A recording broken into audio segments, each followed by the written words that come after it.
Thank you for auditing the always positive, unedited new music review show hosted by a French professor who once again is going to be putting into question that whole always positive thing. Now listen, it is an always positive channel, but sometimes I throw shade like a parasol.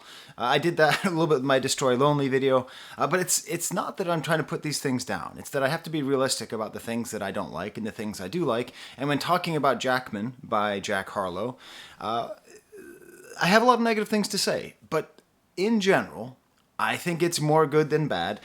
Not so much that it's more good than bad, but it has a couple of defining moments. Like, it has a couple of moments, 2 moments on this album, which I think are very, very important, very overlooked, very good. Just, if you take these things out of the entire Jack Harlow catalog and leave them on their own, you would say, wow, this is a very important and good rap artist.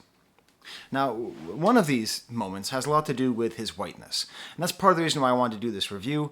This is a sort of unofficial part 3 of my whiteness and hip-hop trilogy. The first one is my video about Jack Harlow and Elvis, the second being on the class I taught on whiteness and hip-hop, and this being the third. And listen, I'm not of the hip-hop culture, I'm an observer of it, so I can't possibly be a part of it, but I can be a part of this. I can be a definitive white voice on white rappers and hip hop and white people in hip hop. So let's continue with this little unofficial trilogy. And I think the real question when it comes to addressing whiteness in rap music is, will anybody ever do better than Eminem? I don't just mean as a rapper. I mean as outlining the problem. Like, he explained the whole thing. Outlining. Sometimes I wish I edited. 2002, the song White America. When I teach, so I have a class on hip hop. I just finished teaching it. I'm still grading the finals. It was 12 pages long. Too long. One of the questions I asked them was from White America 2002. Look at these eyes, baby blue, just like yourself. If they were brown, shady'd lose. Shady sits on the shelf. Let's do the math. If I was black, I would have sold half. So he's drawing attention to his blue eyes, he's drawing attention to his whiteness, and he is acknowledging the fact that the reason that he reached this level of fame, the reason that the top 2 best-selling rap albums of all time are both by a white guy, and that white guy has blue eyes, and that white guy is Eminem, is because of his whiteness. So can anything approach this level of profundity by any white rapper?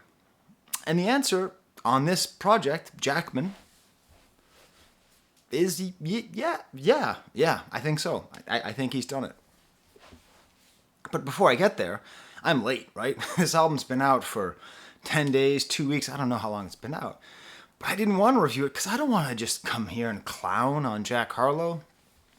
First of all, Sean C. does amazing work. His work on Jack Harlow, and in particular, his work on Jack Harlow's whiteness, is unparalleled. Like, I rarely watch other people's videos and go, I can't even come close to that. If you haven't seen Jack Harlow, Nothing, the album by Sean C., turn this off. I'm fine. I'm great. I'm going to say some cool things. I'm going to explain why is there a vampire puppet behind my shoulder. That's the kind of stuff that you don't get on Sean C. But his breakdown is just great. But, how do you not clown on it? Especially with this album cover. With his stupid hair, and he's doing the pose that dudes do when they want to pop out their biceps to show that they've been at the gym, and he's in an alley, trying to look like country and street at the same time. His insecurity is just dripping off the cover. The cringe factor of this cover, it is like the cringiest rap album cover I think of all time. You tell me other ones. I mean, seriously, it's incomprehensibly cringy. It's so lame. It's the lamest thing because he's trying to look like he's trying to be hard when his whole thing, and we all know, is that he's not. And that's okay. Rap doesn't have to be hard. You don't have to be hard to be a rapper. That's one thing that rap has evolved over the last 20 years. And you look at the song titles, and the song titles have that insecurity. But then there's those 2 great moments. And there's also, the importance of the album. Like, he is important. Everything he does is important. Everything he does is a part of this larger discourse on whiteness in rap music. And I should be addressing it. So, in general, this album has good but forgettable beats. He's very clearly still ripping off Drake by doing a pop album and then doing a rap album. Or maybe Drake was ripping off Nicki Minaj, with sort of going between these two different modes. The production is all good but forgettable. I don't really know how to put that, but it's all just sort of like like AI chatbot. Someone just said, real hip hop beats circa 2002 and just kind of made these beats. But okay, so there's two songs that are real substance, revolutionary, important. Two songs that are absolute trash. I mean, the bottom of your... I mean, you go into a porta potty and your socks are wet. Okay? That's how bad these songs are. Okay? This elevator only goes down one floor, and someone made an awful mess down there, and his name was Jack Harlow, and he made these two songs. That's how bad they are. And then there's 5 songs that are fine. They're good. They're just, hey, sweet. No problem. No offense. No harm, no foul. And then one real head scratcher. Like, I don't know what to make of this. And if you know the album, I bet you can predict what the head scratcher is. My Marcus? Your Marcus? His Marcus? Who's Marcus? Okay, listen. Just, are you being held hostage? You blink once if it's my Marcus, 2 if it's someone other Marcus, okay? I realized in listening to his rapping, his bars, is he the closest to Kanye in his rapping style and like the ability to go between good line and kind of cringy line and his general flow and his general demeanor? Sorry, I just did the dishes, so the dishwasher's beeping back there. I think there's a pretty good argument to make that not only does this album kind of sound like it's trying to sound like old Kanye, but I think his general rap ability, I don't mean hip-hop importance or existence as an artist, I mean just like writing and saying rhymes, I think he is the most similar to Kanye of any rapper. I get it. The dishes are done. Thank you, machine. Can you smash the like bucket to make up for my anger? Now you can hear my baby upstairs screaming. Sorry, my son had wisdom teeth. My daughter's teething. It's a wild time here at the Professor Skye household. So let's get to it. Let's get to the good song. Let's get to Common Ground. Now, I have been watching a lot of the discourse around this album. I watched all Sean C stuff. I watched Fantano's review. I watched Joe Budden's commentary. And I think everyone is selling the high points of this album short, especially Common Ground. Now, okay, you got the gospel voices, old Ye style lyrics, nice loop, it's fine. Starts off with that Jack Harlow fake charisma. But I think, and don't get mad at me, okay? You Aesop Rock fans, I know. You Eminem fans, I know. But this might be the best white rap verse of all time. Oh my God, you got so mad at me. The Harlow stans are mad at me because I'm going to be clowning on them. The real rap fans are going to be hating on me because I just said something good about them. But this verse, okay, it's not the best verse by any white rapper, but it might be the best verse about whiteness. It might actually equal... But eyes are blue, shady new, shady's dimples would help. This might be up there. And I'm just going to go through the whole damn verse. The suburbs are filled with ebonics and trap sonics, fat boys saying no cap, put racks on it. Good rhymes, multisyllabic rhymes, and truth. The suburbs are filled with ebonics. That's a great opening line. This is really good construction. The dialect got a little splash of some black on it, caps and gowns bought by the money in dad's pockets. Talked about the inequality in education, which I see all the time. I work at a small public institution, okay, small public college. I do not represent them, but I work there. People with more money, more access to colleges with better connections, better alumni networks, higher placed people, they end up getting more money.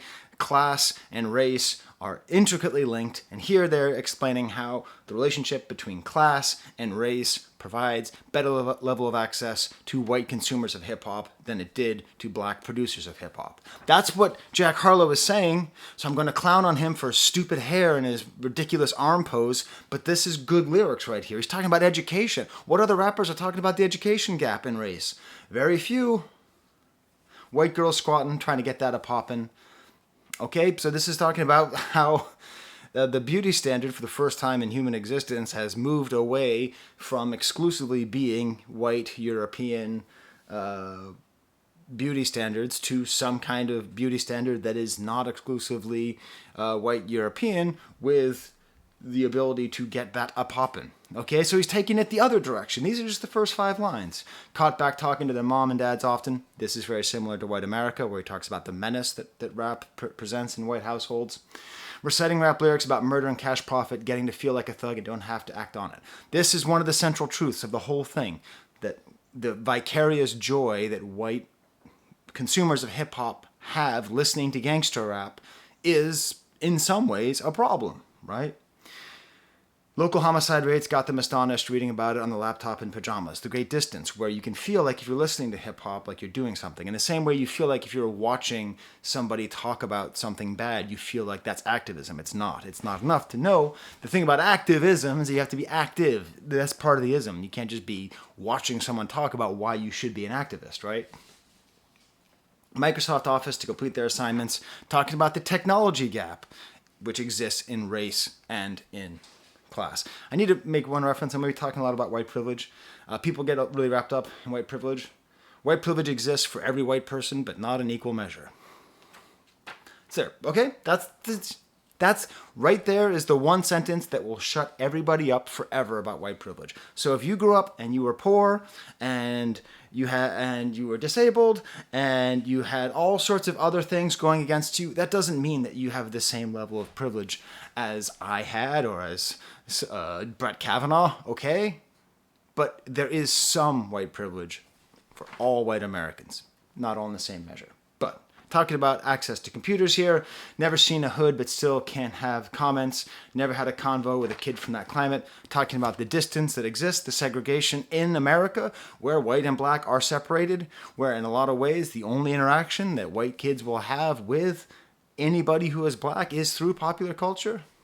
That really has trauma, that really got taught to survive by any means, FBs, stat commas. Common ground ain't that common. And that's what's interesting here, because as a rap fan my whole life, I've gotten into plenty of conversations, with black folks about hip-hop music. And it's not that common. Like, there isn't actually that much common ground. It's not. It's not. There's a real distance. Even though I am enjoying a cultural product, even though I have learned so much about cultural specificity of African Americans by my understanding of, or my appreciation of hip-hop music, that doesn't mean that I actually have that common ground. Common ground, Jack Harlow deserves way more credit for this song. That's a fascinating word to put it.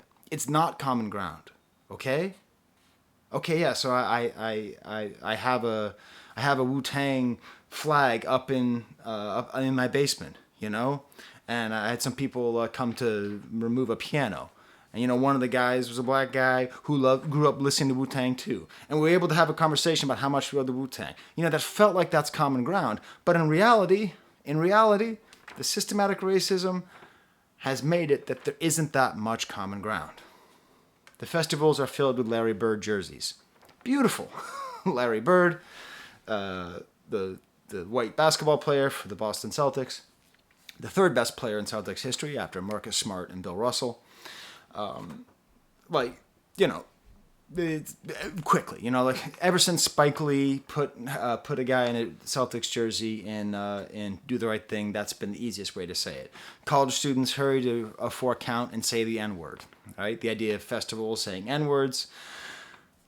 Business interns taking Molly then perks, trampling the top bodies in the dirt. So here we're talking about these festivals and talking about the way that a lot of white consumers of drugs are now modeling their drug consumption over what they hear in rap music. Condescending suburban kids growing up to be rap journalists. I feel called out. Do you know why I feel called out? Because Jack Harlow called me out. He called me out. Condescending suburban kids?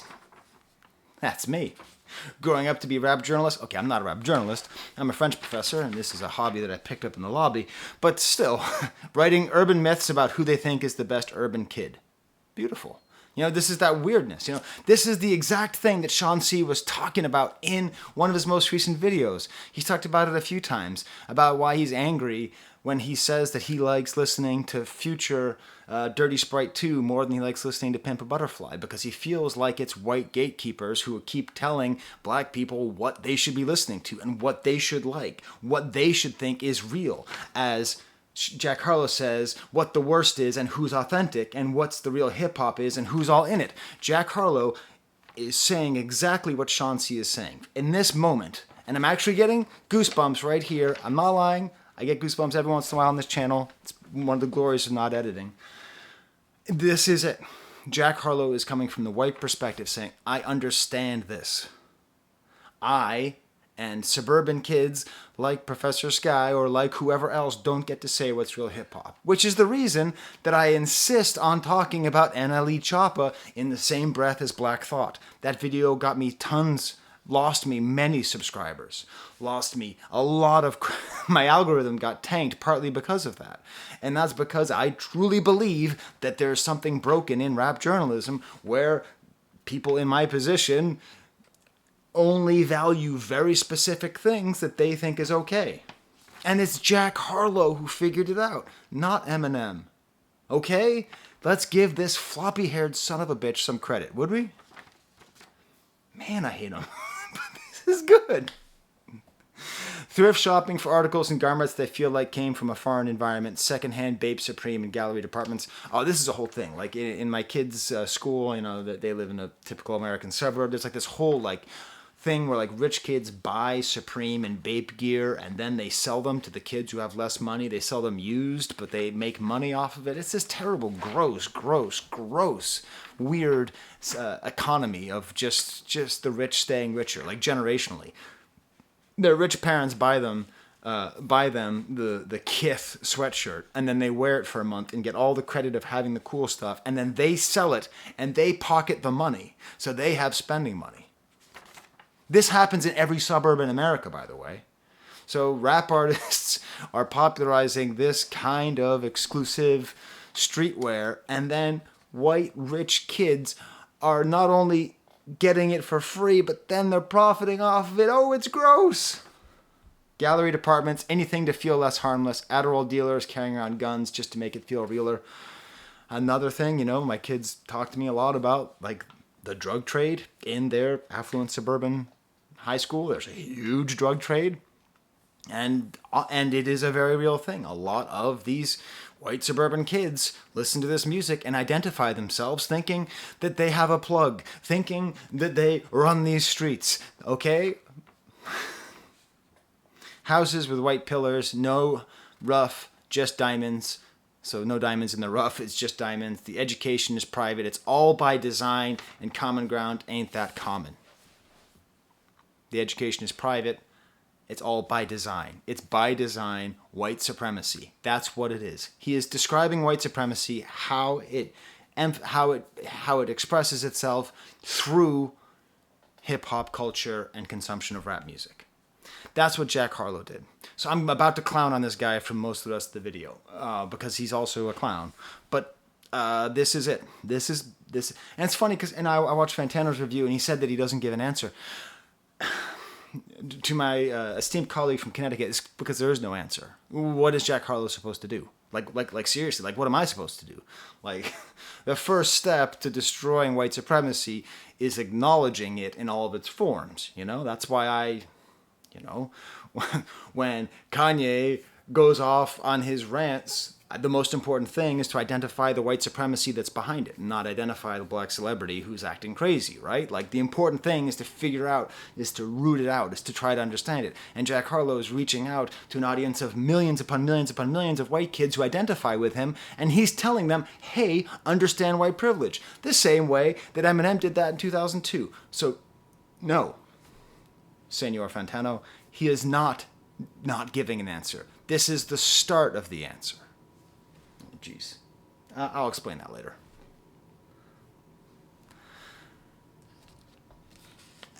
And then, later in the album, all those good points, all that reflection, all that insight, Jack Harlow undercuts it completely. Makes the worst song about whiteness and hip-hop in hip-hop history it can't be. Undercuts the entire thing. The defensiveness of him sitting there popping out, look at my arms, all that stuff, it's all here. He's totally lacking in self-awareness. The whole song is saying that his success cannot be for anything except for his skin. It can't be the way I treat people or how I make time to see people or make sure they feel like we're equals. Did you say make them feel like we're equals? Jack, you are equal. You are equal to me. You are equal to everybody around you. You don't need to make them feel like equals. You need to know they're equals. This lyric means that you don't think that you're equal, but that you are a good person because you make other people feel like they're equal to you. Whoever it is that put the cookies in your green room backstage is equal to you, Jack Harlow. You are not greater than anybody in your audience, you piece of garbage. You are garbage like the rest of us. Make sure they feel like we're equals. Oh, God damn it, he sucks. It can't be the smile. It can't be the eye contact with these crowds. It can't be my pen. It can't be these verses. They make people feel like I'm talking to them. Yeah, but do you know why? Do you know why people feel they can relate to you? Because you look like them. And that's okay. It's okay to look like other people. Everyone looks like other people. It can't be that the thought I put into every choice. It can't be the Jeep instead of the Rolls Royce. You son of a bitch. Dude, do you even understand the mechanisms of what's going on here? That everything you just explained and that you knew so well, you've completely forgotten? The displays of wealth are a reaction to centuries upon centuries upon centuries of economic deprivation and systematic undercutting and systematic attacks and making sure that people who are poor stay poor? So when they get money, they show wealth, and they don't do it in the most financially advantageous way, and our system supports that because they don't actually want there to be black rich people. So you talking about your financial security and understandability while you have two fully employed business people as parents? You son of a bitch. It's not good that you have a Jeep. You just have a Jeep because you're a middle-class white kid who was taught financial security because you could, because that was a privilege that you had from your birth. From centuries upon centuries upon centuries of living in this country and being given a leg up, being given boots and someone to pull them up. That's why you drive a Jeep and not a Rolls Royce. You drive a Jeep and not a Rolls Royce because you are white and middle class. It is not because you are smart. It can't be the downtime with the boys. It can't be the absence of any facade. It can't be my worldwide hometown pride. It must be my skin. I can't think of any other reason I win. I can't think of an explanation. It can't be the years of work I put in. It can't be the way I stuck with the same friends. It can't be the swag I get when I walk in. You just don't get it, man. You just don't. And I don't understand it. I don't understand it. How did you get it before and you don't get it now? You represent the majority population. So, and this is explained better by FJ Signifier in a video that he had a little while ago, where he talks about like how white rappers access any kind of control or power. You know, like it's hard to get in, but then once you're in, the road to success is much easier. To superstardom is much easier.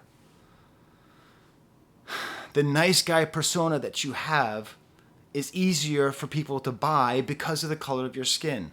The systematic destruction of the family unit that has been visited upon black families in this country since they were thrown into boats and forced over here to work to build wealth for my ancestors hasn't been affecting people who look like us. Okay? You're talking from a position with an economic safety net. I want to remind you of an article that I read about Jack Harlow when he was just coming up in his hometown newspaper. Harlow moves into a 2-story house in Germantown purchased by his grandmother who owns rental property. Quote, just a better situation all around, he says. Quote, my grandma is the clutchest. I would go as far as to say that virtually no black rap artist has had a grandmother who owns rental properties. Statistically, that is incredibly improbable. And it's not because black grandmothers are not capable of being landlords. Of course they are. It's that they were not granted the ability to own houses in desirable neighborhoods when they could have bought the houses. Like, the whole thing, it's just so the clutchest. Your grandma was the clutchest. So poor grandmothers aren't the clutchest? It's okay, man. It's okay. I'm sorry. I'm getting upset because I see myself. You get that, right? I see myself because I've had to come to terms with this. I'm 45 years old. He's what, 22? He'll get around there. You know, I was just as ignorant of my own privilege when I was his age, okay? And I wasn't given all this attention, okay? So I have a very human reaction to all this stuff that I'm so upset about. He's young and dumb, just like every other young person. I mean, not, you know what I mean. Looks at his YouTube demographics. Viewership, 17 to 30, 88%. All young people are stupid. I'm just saying, there is an arrogance that comes with youth, and when that gets amplified by fame, it must be terrible. To turn it on me, the reason that I'm able to do this channel is because my parents were the clutchest, and they were able to help me get an education, and they were able to support me in a time when I was exploring and finding myself and underemployed, okay? They were able to help me buy property, okay? These are all things that happen, and that's the reason why I have a job that's this very weird job of being a French professor that allows me lots of free time to be in my house and talk to you, okay? The authority that I am able to have with my white beard and all that also partly comes from the fact that when you think of a professor, you think of a middle-aged white guy. That's why. Why do you think that? Because of the systems of white supremacy. I totally, actively, constantly benefit from white supremacy.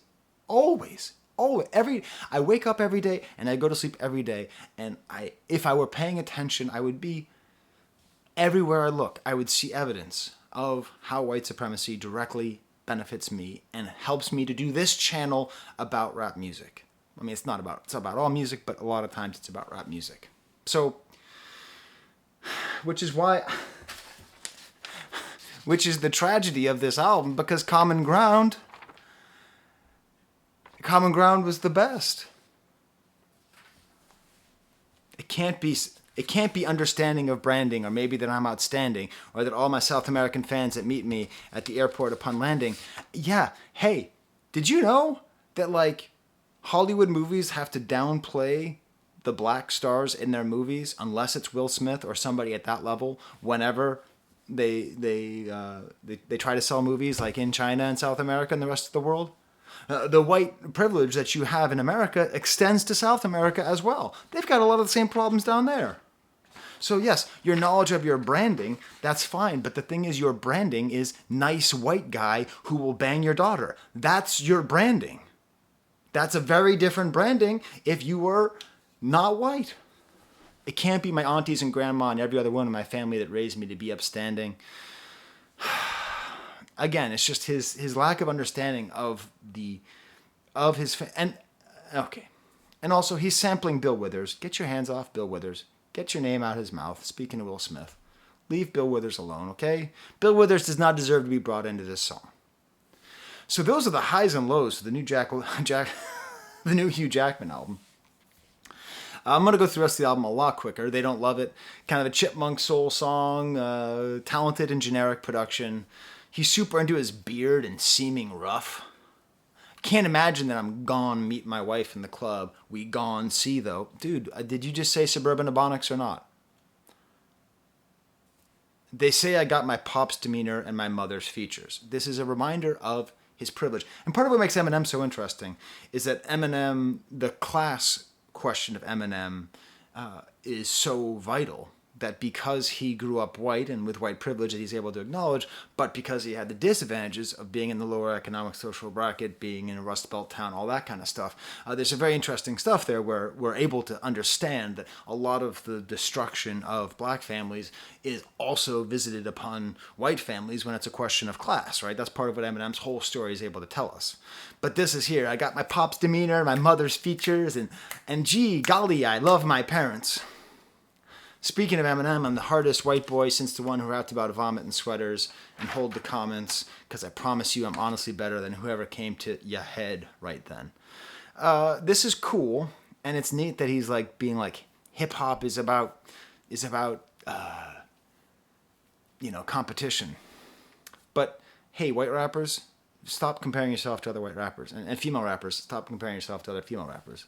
If you're going to be in the game, you have to say that you're better than everybody. And I know Eminem would never say that he's better than Rakim. He's got too much respect, and he knows that everyone would flame him for that. But in reality, if you're going to be a rapper, you can't just limit it. You have to say you're the best. Basically, this becomes sort of like a I'm a good one narrative, explaining that why he's the best white rapper is because he works so hard. And that's cool. But the thing is that like what makes rappers the best isn't necessarily work. Right? It doesn't matter. I've been laid back so long, I'm trying to get turnt. F searching my name, dog. That's how you get hurt. Isn't that just a very Kanye-style lyric?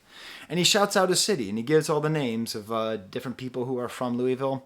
Never mentions My Morning Jacket. Because in reality, Jack Harlow is much closer to Jim James than he is to Eminem. The percentage of people who understand that reference are very low. If you got that, please tell me in the comments that you got that reference. Because that's like sneaky, like the coolest thing I've said this whole video. Like sneakily, that's like the deepest thing I said about like class, race, and all that stuff. But probably you don't know who Jim James is if you're watching this video. Next song's called Ambitious. Same kind of style, like the stutter step of this beat. Again, he's unaware of his privilege here. They basically saying that his lack of privilege is that he's rocking Old Navy. Ambitious 14-year-old, cool kid, but my hair is cut like I'm a weirdo. Listen, I have known dudes who have Jack Harlow style hair, and it's secret. No one knows this, but if you have hair like Jack Harlow, women find you irresistible. There was this one dude I went to college with. He had hair like that. I didn't get it. I thought he looked like an idiot. But seriously, my friends who were girls would talk about his hair the way, like poetry, just like the amount. Now, of course, he ended up balding, and he's still a handsome son of a bitch. So what are you going to do? You can be handsome without without hair. But yeah, so him like kind of being like, I'm down on my luck with this awesome hair that everybody loves. And then he says, I was never meant to be a college applicant. I look like going to college after this. Dude, yes, you were meant to be a college applicant. Yes, you were. You are a middle-class kid from a suburb in America.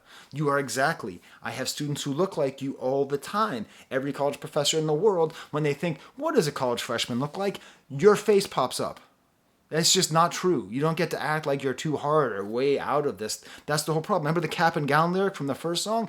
Do you not remember Common Ground? Did you not write this song that I talked about for 10 minutes and made all the hardcore hip-hop fans mad?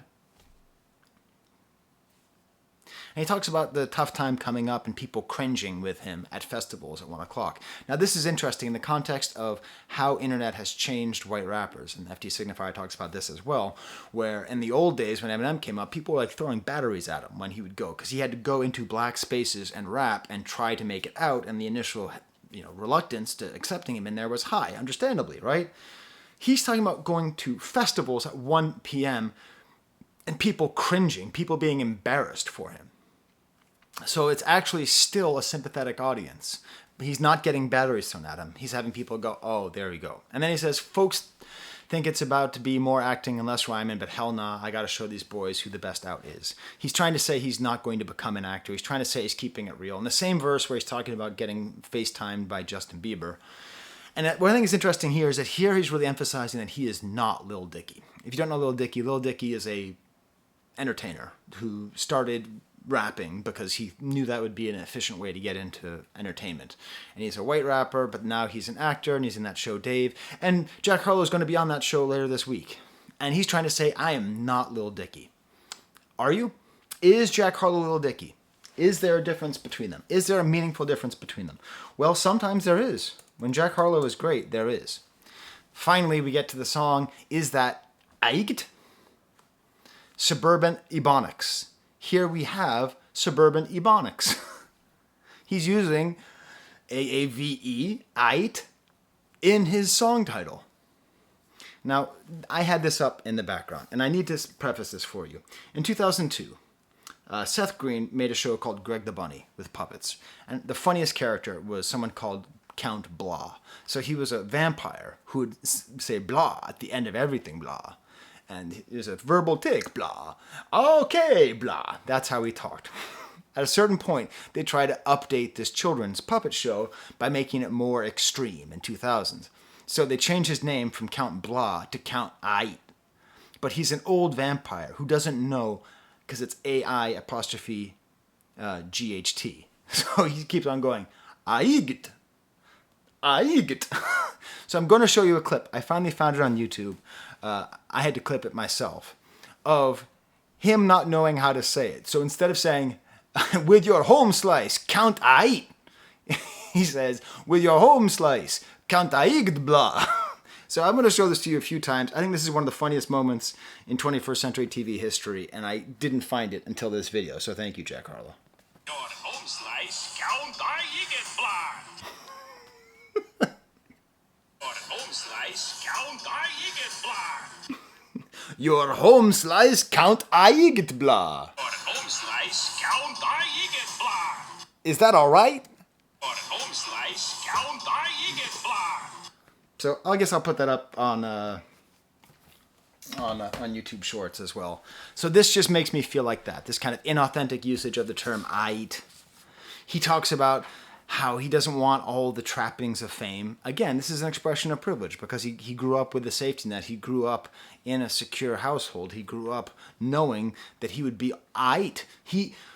When Kendrick says, we gonna be aight, he's saying it because he doesn't know that we're gonna be aight. It's a statement of like perseverance, which is why I was taken up in the Black Lives Matter protests, right?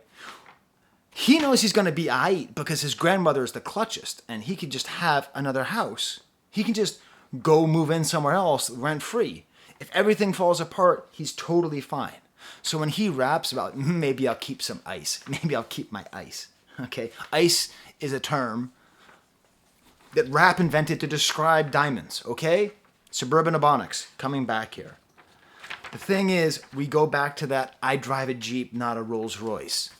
The reason that ice matters is it's an expression of overcoming the systematic suppression of black wealth creation, okay? It's not the best way.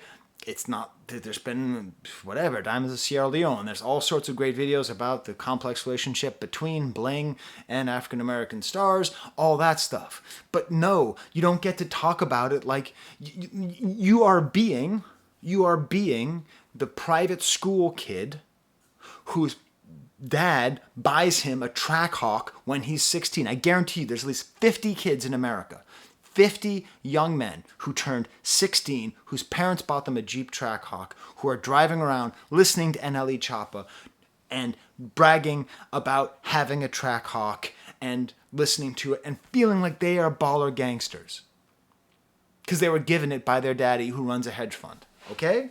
This is just the reality that you understood, Jack. You shared this with the world. You were the white Sean C. in pointing out white privilege. Okay? And now look at you. Maybe a little bit of ice. No airports and no flights. That's how I want to live. Is that aight blah? No retweets, no likes. That's how I want to live my life. Is that aight blah? And then at the end, he talks about like how his dad knows more than he does and how he can learn from him. And this just sounds like a 21 Pilots song. Next song is The Weird Song. Remember I said there's 2 terrible songs and 2 good songs? We've got 1 terrible song, 1 good song. These are all the kind of mid songs. Here's the head scratcher. Gang, gang, gang. Interesting beat. It's like a Stereolab sample. I can't figure this out, you know? So this is our Marcus. This is a song where he's talking about friends of his who very clearly do not exist, who are arrested. One of them's arrested for SA. Is that what I call it? Not to get for forcibly penetrating 7 women against their will. Am I going to get demonetized? I don't know. So that's Marcus. Who does that? His friend Marcus, who works at Target and trades Pokemon cards. Then the other one is about like a guy who touches kids. Kevin? My Kevin? My Kevin? You're Kevin? Who's Kevin? My Marcus? You're Marcus? My Kevin? You're Kevin? My Kevin? You're Count Aigidblah? It's just a head scratcher because I can't really figure out. In some ways, it reminds me of like a super old school rap song, like where just, you know, they just don't know what to rap about. You know, like Run DMC has a couple songs like that where they just sort of like tell stories, like You Talk Too Much. It's just like, I don't know, let's just like talk about people. I don't know. But the message of the song is interesting, like saying how, you know, we defend our friends even though they do terrible things, but we don't actually. We're not all gang gang, which is, again, Suburban Ebonics for like saying that, you know, you never abandon your dogs or whatever, but you actually do. It's an interesting point. Jack Harlow has made an interesting point. I don't know if he's the person to make it, but he's the one who made it. The weird thing is this is basically about accountability politics, which is like, okay, but that's often put in the context of supporting black artists who do things that aren't okay. And so there's a potentially weird racial reading on this one, but I'm not going to get into it. Next song is called Denver. Full Ye style sample, pitched up soul. He talks about feeling soulless after going on the Today Show. The Jack Harlow lyric. The Jack Harlow lyric. Dude, you went on the Today Show. You went on the Today Show because you're a popular white rapper who wants to bang everyone's daughter. Okay? That's why. That's why you're on the show. You shouldn't feel soulless because you're on the Today Show. You should feel like Jack Harlow. All the complexity. You're not soulless. You're not. You just got a whole thing going on. I don't know what I'm trying to get to it here. His guilt about fame, but you still went on the show. You still cashed the checks. I actually like the last verse. He actually, the best rapping on the album is here. Been through some local tension, heard Hadley Bounty, sober focus, can't worry about no deadly alleys. Fellows around me, love them, tell them proudly. My mom needs adjusting, my father needs help accounting. You know, it's interesting. It's cool. It's like a well done verse. The next song is complete garbage, even worse than the other song, No Enhancers. Kendrick Lamar got into a lot of trouble for talking about not wanting to be with women who were enhanced, right? Who had any kind of bodily surgery. And correctly so. It's not cool, Kendrick. It's not cool for anybody to talk about being with women who are not enhanced, because the pressure on women to look a certain way is terrible. The added pressure of having to look a certain way without having to work at it is just pure genetic lottery, okay? If you're with somebody who has no enhancements, good for them. They're lucky. They're like me. They wake up and they're this beautiful without any makeup. Except sometimes I wear concealer if I get a zit. Not today, though, okay? I just woke up like this, okay? Except for my hair. Okay, I didn't. Enhancements, all right? But the amount of misogyny based in saying, I like her natural. It's like, it's setting this thing where women feel they have to look a certain way. And so then they push themselves to look that way. But now if they do anything to look that way, he's looking down on them? Seriously. God damn it, I hate this guy. But I'm looking over here, and he's still got this thing going on. And then It Can't Be, the song I previously mentioned. And then Blame on Me. I love you, Jack Harlow.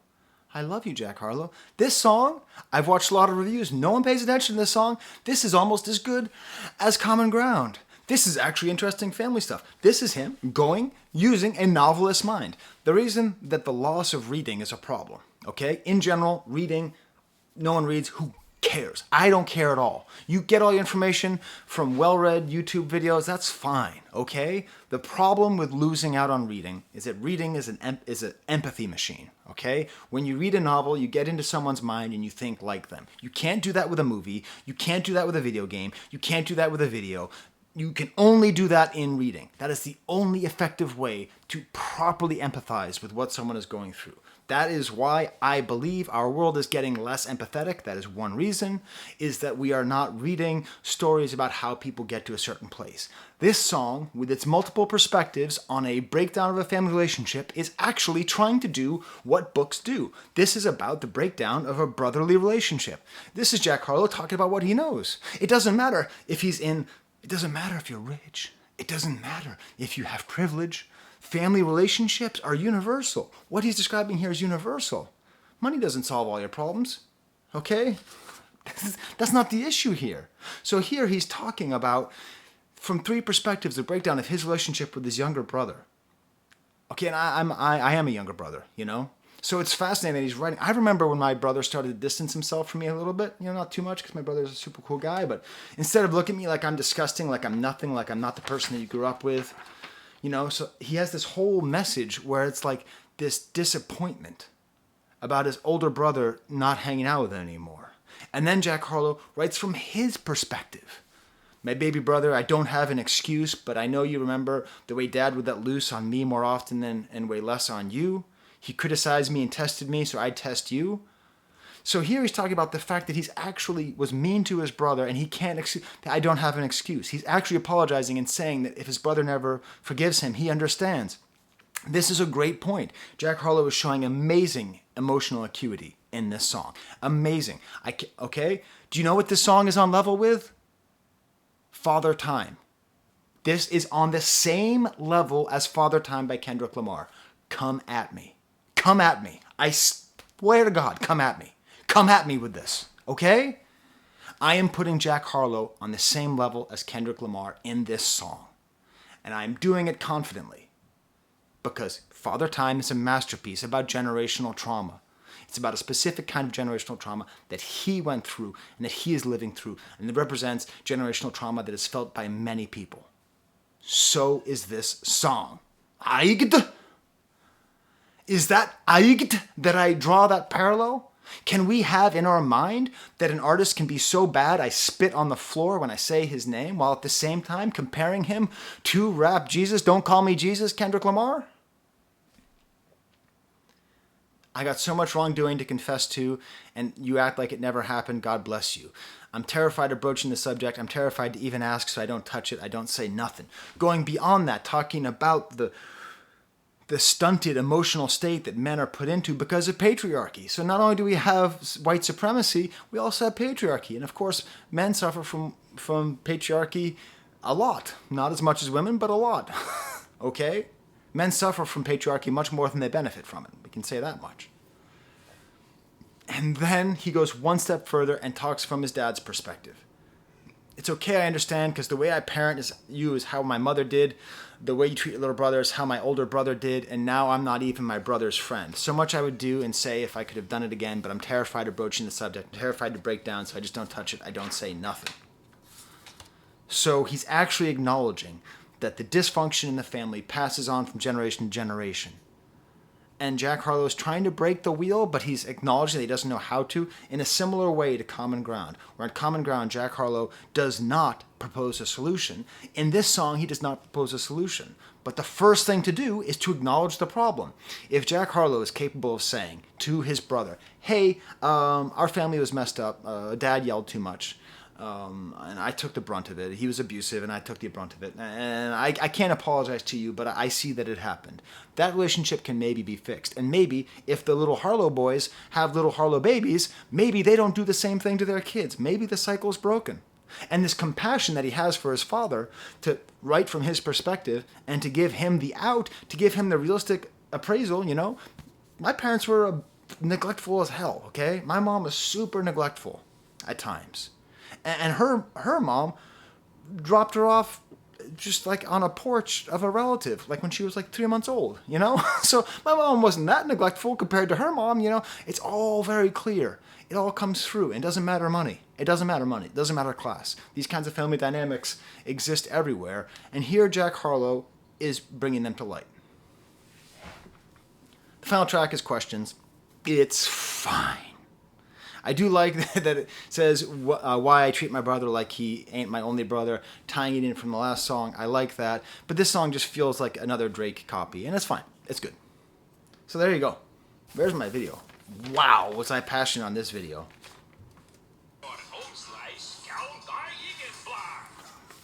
That still cracks me up. Using my Patreon, they give me money to not buy Jack Harlow. I'm not going to buy this album. But I am interested in it, and I'm glad I talked about it. And I probably need to clean up the spit on the floor. There's the camera.